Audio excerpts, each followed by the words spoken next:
Hi friends, నేను మీ సత్యమాకల. తల్లి వందనం పథకం ఆల్రెడీ మొదలైంది. కొంతమందికి అయితే అమౌంట్స్ పడ్డాయి, ఇంకా చాలామందికి అయితే అమౌంట్స్ పడలేదు. మీరేం వరి ఇవ్వాల్సిన అవసరం లేదు. మీరు ఒకవేళ ఎలిజిబుల్ అయితే మీకు ఏం ప్రాబ్లం లేదు, మీకు ఖచ్చితంగా అమౌంట్ పడుతుంది. అసలు మనం ఎలిజిబుల్లా కాదా ఏ విధంగా చెక్ చేసుకోవాలో ఇప్పుడు నేను ప్రాక్టికల్గా చూపిస్తాను మీకు ఈ వీడియోలో. మీ మొబైల్ నుంచి మీరు స్టాటస్ చెక్ చేసుకోవచ్చు అన్నమాట. 13,000 పడ్డాయి ఆల్రెడీ కొంతమందికి. అలా ఇద్దరు పిల్లలు చదువుతుంటే కొంతమందికి 26,000 పడ్డాయి. ముగ్గురు చదువుతుంటే 39,000 కూడా పడ్డాయి కొంతమందికి. ఇంకా చాలా వరకు అయితే అమౌంట్స్ పడలేదు, కొంతమందికి అయితే అమౌంట్లు పడ్డాయి. పడిన వాళ్ళు అయితే ఆల్రెడీ హ్యాపీ, పడిన వాళ్ళకి అయితే కొంతమందికి టెన్షన్ ఉంది. ఎందుకు పడలేదంటే అమౌంట్ అసలు మన ఎలిజిబుల్లా ఇన్ఎలిజిబుల్ అని టెన్షన్ పడుతున్నారు. మీరు టెన్షన్ పడవలసిన అవసరం లేదు. మీరు కనుక ఎలిజిబుల్ అయితే కనుక కంపల్సరీ మీకు అమౌంట్ పడుతుంది. అసలు మన ఎలిజిబుల్లా కాదు ఏ విధంగా చెక్ చేసుకోవాలి ఇప్పుడు నేను ప్రాక్టికల్ చూపిస్తాను మీకు.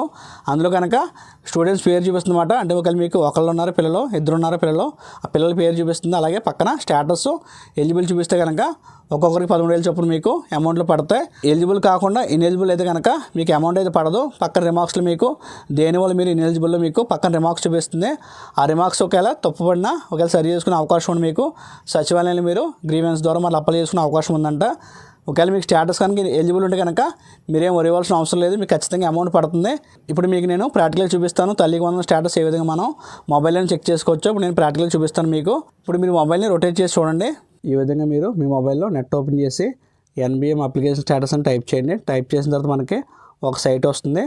ఆ సైట్ ఒకసారి క్లిక్ చేసే ముందు వెరిఫై చేసుకోండి. ఈ విధంగా మీకు ఎన్బిఎం అప్లికేషన్ స్టేటస్ ఇక్కడ చూడండి, ఆంధ్రప్రదేశ్ గవర్నమెంట్ ఉంది కదా, ఆ విధంగా ఉన్న లింక్ని మాత్రం క్లిక్ చేయండి.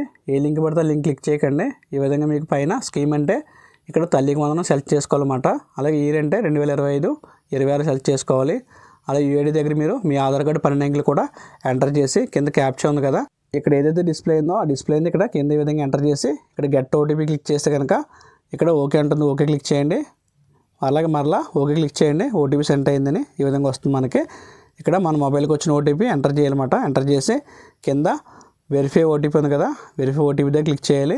ఆల్రెడీ ఓటీపీ ఎంటర్ చేస్తున్నాను నేను. వెరిఫై ఓటీపీ దగ్గర క్లిక్ చేస్తే కనుక ఈ విధంగా మనకి మరలా ఓకే అడుగుతుంది. ఓకే క్లిక్ చేయండి. ఈ విధంగా మనకి ఓకే క్లిక్ చేయండి. మరలా ఈ విధంగా మనకి కంప్లీట్గా మన డీటెయిల్స్ అన్ని చూపిస్తాయి.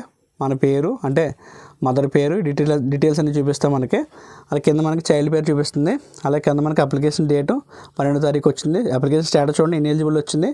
రిమార్క్స్లో మనం చూడండి average consumption was more than 300 units అని వచ్చింది. అంటే కరెంట్ బిల్లు ఎక్కువగా రావడం వల్ల ఇక్కడ ఇన్ఎలిజిబుల్ అని చూపించింది. అంటే అందరికీ ఈ రకంగా జరగదు, రిమార్క్స్ డిఫరెంట్గా ఉంటాయి. ఒకవేళ రిమార్క్స్ మీరు సరి చేసుకునే అవకాశం ఉంటే మనకి మరలా గ్రీవెన్స్ ద్వారా మీరు మరలా అప్లై చేసుకోవచ్చు అంట. సచివాలయంలో అడిగితే కనుక ఆ రిమార్క్స్ ఒకవేళ ఏమైనా రాంగ్ రిమార్క్స్ అని ఏదైనా సరే ఒకవేళ గ్రీవెన్స్ ద్వారా మరలా అప్లై చేస్తే కనుక మరలా అమౌంట్ వచ్చే అవకాశం ఉంది. మళ్ళీ నేను వేరే వాళ్ళు చూపిస్తున్నాను మీకు. వీళ్ళకైతే ఎలిజిబుల్ వచ్చింది మీకు. ఈ విధంగా మీకు కనుక స్టేటస్ చెక్ చేసిన తర్వాత మీకు ఎలిజిబుల్ వస్తే కనుక మీరు ఇంకెక్కడికి కూడా వెళ్ళవలసిన అవసరం లేదు. మీకు అమౌంట్ ప్రస్తుతానికి పడకపోయినా ఖచ్చితంగా మీకు అమౌంట్ పడుతుంది. ఇక్కడ చూడండి, ఇక్కడ పిల్లల పేర్లు చూపించింది, ఇద్దరు పేర్లు.